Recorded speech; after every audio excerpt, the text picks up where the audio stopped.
માનવ પર સિંહના હુમલાની ઘટના।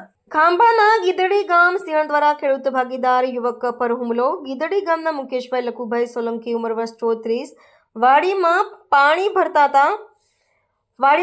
વાળતા હતા અને અચાનક સિંહણે કરી દીધો હુમલો। ઈજાગ્રસ્ત યુવકને કમર અને પીઠના ભાગે ઈજાઓ થતા સારવાર અર્થે ખાંભા બાદ અમરેલી હોસ્પિટલ ખાતે ખસેડાયો। ગીદડી ગામમાં છેલ્લા 1 મહિનામાં સિંહ દ્વારા માનવ હુમલાની બીજી ઘટના બનતા લોકોમાં ફફડાટ। ખાંભા વન વિભાગ દ્વારા હુમલા કરનાર સિંહણને પકડવા કવાયત હાથ ધરી। મારું નામ ભરતભાઈ લખુભાઈ સોલંકી, મારા મોટા ભાઈ મુકેશભાઈ લખુભાઈ સોલંકી એ વાડીએ ગયા હતા પાણી વાળવા। અચાનક આવીને પાણી વાળતા અચાનક આવીને વાઘે દીપડાએ હાવજે મોઢું માર લીધું।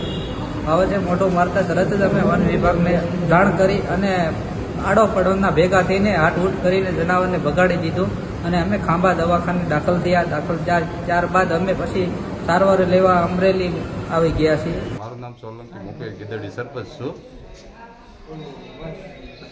અમારા ગામમાં એક સિંહણે હુમલો કરેલો છે મુકેશ નામના શંખ ઉપર। પાણી વાળતો હતો સવારમાં અને આવો બનાવ 15 દિવસ પહેલાં પણ બનેલો છે, ગામમાં જ બનેલો છે। જંગલ ખાતાને ખાસ સૂચના એની વ્યવસ્થા કરે। સારવાર અર્થે ક્યાં લાવ્યા છો? સારવાર તે ખાંભા લેવા હતા સરકારી હોસ્પિટલ।